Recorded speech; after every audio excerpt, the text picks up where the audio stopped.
Amo ko isalig og media gyud. Uy, kuya wala. Di wala ko isalig og media. Mao nang ako kung moingon mo media presence nako, moangkon mo kuha nang awa gyud ko, pero ang akong trabaho, ang akong obligasyon tuwa mo gud sa tao ug dili ko nila ma-perceive nga kanang perminti na aki tungod wa ko sa media, ano ko mahimo ana. Ugma, ug di ko niyo botohon, ano ko labot po ana, kay muli ra mo ko sa balay, padayon ko sa akong kinabuhi. Pero ang akong obligasyon, matos tao dito ko mismo, makitaan ko nila personal, mas importante na nako kontra sa makitaan ko ninyo.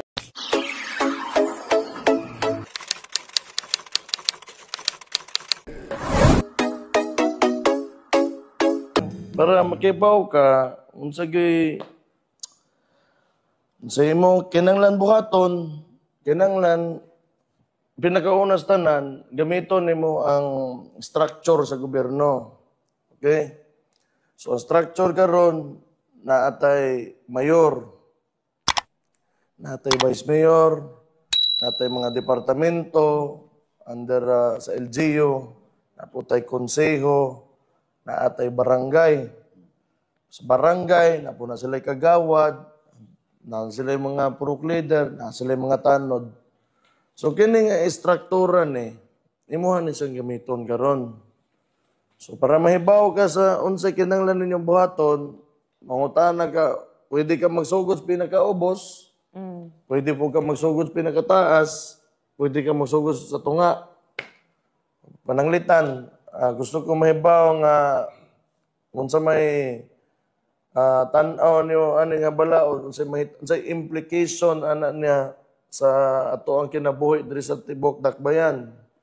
Pwede ko mangutana opinion sa Bisi Mayor, ngani na sa mo na yung tanaw, Gamito gini mo structure sa gobyerno kay tanan na sila reporting man na sila sa mga responsibilidad man na kay ako man ang executive. So, maabot ko sa ilaw, mangutana po ko sa purok leader, say may tanaw ninyo ani. Say implication ani kung i-implement ani nga balaod. Maminaw kanila. Hantod sa makakuha kag consensus or kanang mag-gather nimo tanang tubag o data nga kinahanglan nimo para makahimo kag desisyon. Amo ko isalig og media gyud. Uy, kuya wala.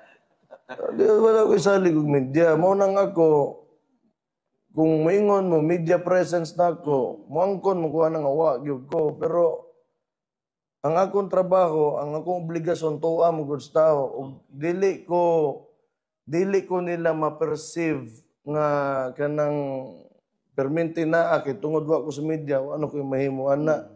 Ugma, ug di ko niyo botohon, ano ko labot po ana, kay muli ra mo ko sa balay, padayon ko sa akong kinabuhi.